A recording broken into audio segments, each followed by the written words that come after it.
Bueno, aquí pueden ver, como les decía, las características resumidas entre, entre etapas clínicas de aborto.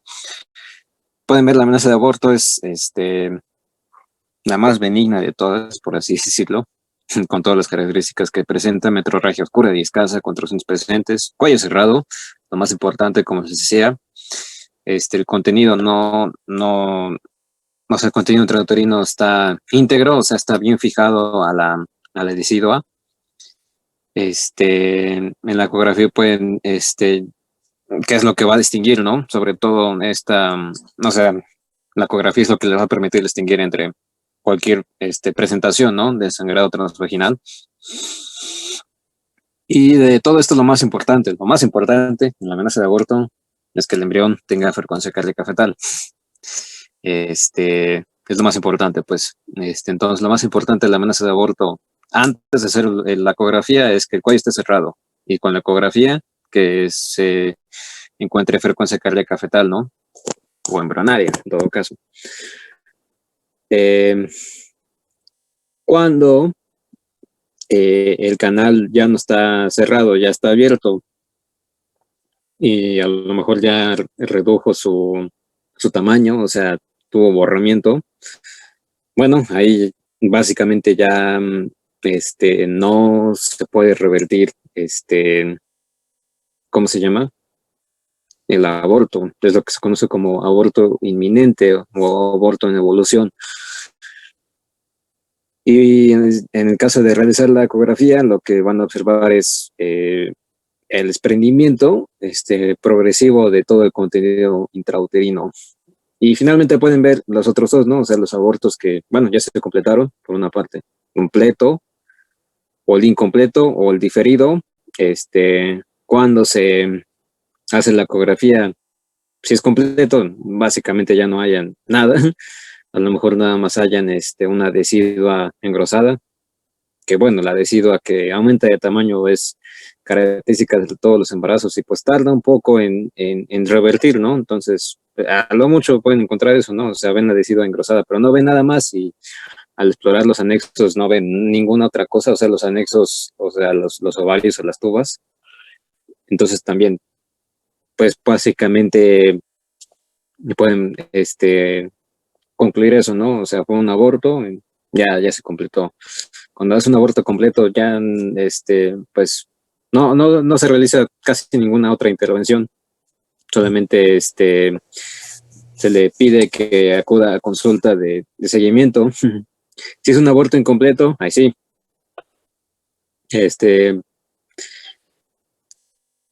Usualmente es con un legrado, ¿no? Dependiendo de las semanas, ¿no? Me parece que antes de la semana 13 es permitido realizar una aspiración manual endouterina, pero después de la semana 13 ya debe realizarse un legrado instrumentado. Pues bueno, eso es por esa parte, ¿no? Luego tenemos, bueno, aquí pueden ver un poco esta imagen.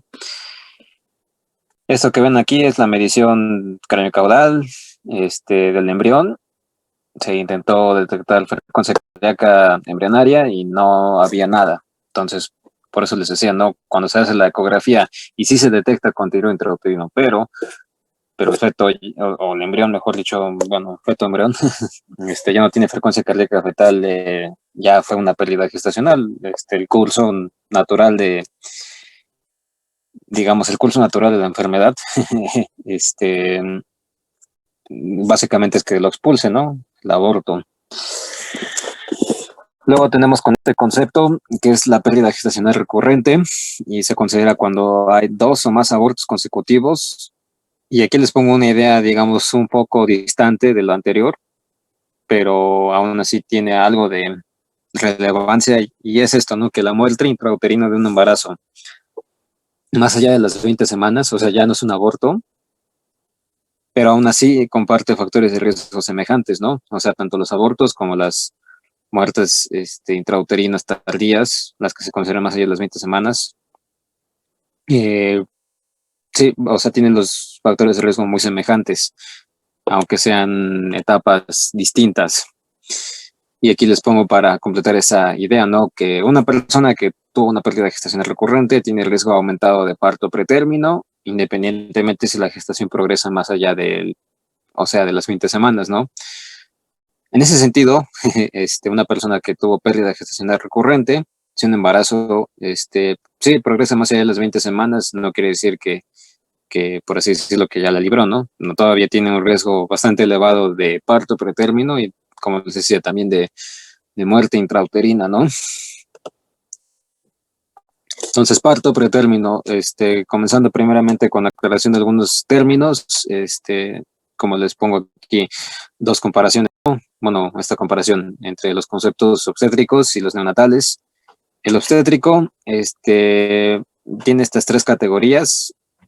Pues la primera es parto pretérmino muy temprano, si se produce en lo que popularmente se conocería como quinto mes, pero bueno, ese quinto mes abarca desde la semana 20 hasta antes de la 24, parto pretérmino temprano, el que se producen desde la semana 24 del 24 a la 34, perdón, y el tardío, el que se produce hasta de la 34 a la 36, y aquí les pongo 36.6 porque, bueno, dependiendo de lo que consulten, algunas veces se considera que cuando un embarazo está en la semana 36, se puede ser un poco permisivo y ya no considerarlo exactamente pretérmino, tampoco término, ¿no? Sino como un evento que está en el límite, ¿no? Entonces les pongo esos términos para hacer la distinción, como les decía, porque tal vez puede haber un poco de confusión dependiendo este, de la situación en la que se encuentre, pero bueno, el parto es básicamente eh, lo que concierne al área obstétrica y los recién nacidos al área de pediatría, ¿no? Al área neonatal. Y en ese sentido tenemos un recién nacido a pretérmino extremo, cuyo nacimiento se produjo igual o antes de la semana 28, un recién nacido pretérmino moderado entre las semanas 29 y 32, y el pretérmino, digamos propiamente, o sea, nada más es pretérmino en esta clasificación. Su nacimiento se produce entre las semanas 33 y 36, perdón. Y aquí les pongo esta aclaración también, que estos conceptos son propuestas por la bibliografía mexicana, pero probablemente puedan encontrar otras bibliografías, o mejor dicho, otras definiciones, ¿no? En otros textos.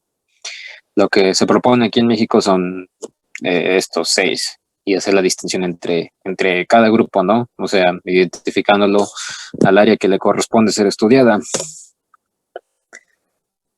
Otra de las cosas que propone la bibliografía de México es una clasificación un poco peculiar, porque son factores de riesgo los que ven en pantalla. O sea, aumentan la probabilidad de parto pretérmino, pero de manera baja. Ellos se dicen que son factores de riesgo bajo. Es un poco extraño, pues, porque generalmente cuando algo se categoriza como riesgo bajo, significa que la probabilidad de que tenga un evento adverso, eh, pues es muy escasa, ¿no? Aquí no es exactamente eso, sino más bien es que sí va a presentar un evento adverso, pero comparado con otros factores de riesgo son un poco más conservados. Y bueno, aquí pueden ver algunos de los factores, son bastantes. Voy a resaltar en algunos como peso bajo u obesidad. Se considera que con un IMC menor de 18 o mayor a 25 preconcepcional, aumenta el riesgo de amenaza de aborto.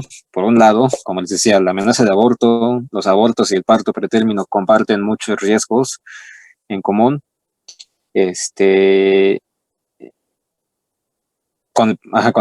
Sí, básicamente comparten factores de riesgo, ¿no? Como les decía, el IMC que es bajo o alto, de manera preconcepcional, aumenta el riesgo para cualquiera de esos tres eventos, ¿no? Aquí les pone enfermedad periodontal, pero la que no está bien controlada. Tabaquismo, como les decía, ¿no? Más de 10 al día. Infecciones, infecciones vaginales, también urinarias. Si se produce algún tipo de sangrado en el segundo trimestre, Miomatosis, como les decía, es un factor que aumenta este riesgo de abortos, parto pretérmino, y algo que les decía al principio de las sesiones es el periodo intergenésico. Aquí les pone menor de 18 meses, depende de la categoría, ¿no? Por ejemplo, si se produjo un aborto previamente, sí se debe esperar por lo menos 18 a 24 meses, para reducir el riesgo, ¿no? Pero bueno, si son cesárea, sí, debe ser definitivamente 24 meses y parto también, lo recomendable es 24 meses, pero se puede ser permisivo a partir de los 18, ¿no? Y como les decía, ¿no? Hay factores de riesgo y sí está un poco chistosa, como les decía, la clasificación de que proponen aquí las guías, porque como les decía, son factores de riesgo altos. Comparados con los otros factores de riesgo, aumentan mucho más el evento, la probabilidad de evento adversa, ¿no? Pero insistir en que ambas categorías de parto pretérmino, tanto las de riesgo bajo como las de riesgo alto, aumentan, o sea, la probabilidad. Y bueno, aquí tenemos que entre los factores de riesgo alto, antecedentes de parto pretérmino, de pérdidas gestacionales recurrentes, el embarazo múltiple, aquí en términos de gestación gemelar, lo de cervix corto, aquí tienen las medidas, poco más les voy a comentar en la siguiente diapositiva. Polidramios, defectos mulleranos, como también les decía, es factor de riesgo para aborto, antecedente de cono cervical, no sea para diagnóstico o control de neoplasias epiteliales intercervicales, neoplasia interepitelial cervical, también es un factor de riesgo para parto pretérmino. Y aquí lo chistoso es, si una persona tiene más de 2 factores de riesgo bajo, pues se vuelve de riesgo alto. Insisto, ¿no? Esto es algo que propone el grupo aquí de México y por eso les dejé el pie de imagen que dice grupo desarrollador del guía. Y como se dieron cuenta, a lo mejor también tiene algunos ciertos dedazos, como aquí dice de cono, punto. Bueno, tal vez se va a mejorar un poco su control de calidad, ¿no creen? De ahí del Cenetec. Cuando mencionan cervix corto, se ofrecen varias mediciones. Usualmente el punto de comparación más común es cervix corto, se considera si el cuello uterino es de menos de 25 milímetros. Aquí pueden ver la medición que se le hizo a este cervix en la esquina superior derecha, 2.83, con 15 semanas. Tiene una buena longitud. ¿Qué quiere decir que el cervix sea corto? Que a lo mejor ahí está habiendo algún estímulo o detonante que esté o remodelando la matriz extracelular de esa zona del organismo, pues, de una manera muy semejante a la que ocurre de manera fisiológica, digamos, como preparación para el parto. Como saben, en el parto los eventos que ocurren es que el cuello se dilata, pero también, ¿cómo se llama? Disminuye su longitud. Y ambos cambios son posibles porque, como les decía, no se produce una remodelación localizada de la matriz extracelular, o sea, de todo el contenido por una parte de colágeno, fibras elásticas, etcétera, etcétera, ¿no? Eso a lo mejor ya están familiarizados con ese evento, pues. Y eso puede ocurrir de manera muy temprana, cuando hay riesgo de parto pretérmino, digamos que se está adelantando el cuello a producir esos cambios que deberían producirse de manera mucho más tardía. Entonces, más o menos eso se refiere que sea un cervix corto, ¿no? O sea, que se están produciendo cambios en el cuello uterino que no corresponden a la edad gestacional, pues que está, ¿no? Como les decía, lo más común es a partir de las 25 semanas. Digo, 25 milímetros. Y bueno, aquí les pongo primeramente los criterios de amenaza de parto pretérmino, la amenaza, y es que se produzcan 1 o 2 contracciones cada 10 minutos y que, bueno, que el registro se haga por lo menos en 30 minutos. Los cambios cervicales, estos tienen que ser poco profundos, pues, y como son poco profundos, que la dilatación sea poca, o sea, aquí les pone 1 centímetro hasta 3, el borramiento que sea de 50 o mayor, el borramiento es un poco más, menos, o bueno, que se le pone menos énfasis, porque como les decía, el borramiento quiere decir que el cervix está, disminuyendo en longitud. Entonces, incluso antes de que se produjeran las contracciones, a lo mejor ese cervix ya estaba algo borrado, ¿no? O sea, con algo corto, por así decirlo. Y la amenaza de parto pretérmino debe ser revertida para disminuir los eventos adversos neonatales. También se debe considerar el estado de la madre. A lo mejor la amenaza de parto pretérmino es secundario a un estado grave de salud, como preeclampsia con criterios de severidad. Y bueno, ahí debe hacerse una ponderación entre todo el equipo de atención obstétrica y neonatal, ¿no? Para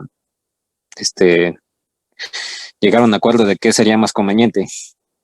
Por otra parte, el trabajo de parto pretérmino tiene estas características, ¿no? Que se produzcan 4 contracciones en 20 minutos. Las categorías no son exactamente equivalentes a las de un trabajo de parto de término. En un trabajo de parto de término es que por lo menos haya 3 contracciones, pero en 10 minutos, no en 20 o más, o sea, 3, 4 o 5. De un trabajo de parto de término. Aquí de pretérmino se da un criterio distinto, ¿no? Entonces aquí tenemos las contracciones, esas o más de 8 en 60 minutos, ¿no? Dependiendo de qué tan largo se hizo el registro de actividad intrauterina, de contracción uterina, ¿no? Los cambios cervicales en el trabajo de parto pretérmino, ahí sí son ya más profundos, ¿no? Igual o mayor a 3. El borramiento igual o mayor a 80 y puede tener membranas íntegras o no. Si tiene membranas íntegras, es mejor pronóstico que si no las tuviera. Y en ese sentido, dependiendo de la situación, se recomienda o no su reversión. En términos generales, la progresión de la actividad uterina y modificaciones cervicales hasta esos criterios suponen mal pronóstico. O sea, si ya está en con todos estos eventos desencadenados, digamos como a veces ni siquiera se puede revertir el trabajo de parto pretérmino, ¿no? Pero bueno, me estoy dando cuenta que ya acabó la hora. Entonces, nada más terminar con esto, ¿no? La disminución de riesgo neonatal es que si se presentan datos de parto pretérmino, se considera si es menor a 28 semanas. Si es menor a 28 semanas, lo recomendado es posponer el trabajo de parto lo más posible, ¿no? Y se tiene que evaluar la causa. Más allá de las 28 semanas, a lo mejor ya se puede ser permisivo en dejar que el trabajo de parto no se prolongue tanto. Y bueno, se tiene que ver sobre todo porque antes de las 28 semanas el neonato tiene menos probabilidad de un buen pronóstico, pues. ¿De qué otra manera se disminuye el riesgo neonatal? Con la administración de esteroides a la madre para maduración pulmonar fetal hasta la semana 24, y también se puede considerar el uso de sulfato de magnesio como neuroprotección fetal. Y bueno, terminé. Básicamente ya sería todo, y pues bueno, por la hora pues, creo que ya les dejo hasta aquí. Entonces, si tienen alguna pregunta o algo así, me la dejan en el chat. Y también en el chat les voy a seguir escribiendo los avisos. Eso sí, un aviso es que esta semana ya va a haber actividad. Nada más para que lo tengan en cuenta. Y ya sería todo. Los de la siguiente hora, voy a reiniciar el enlace, entonces pues entran, como ya saben, ¿no? Nos vemos. Gracias. Gracias.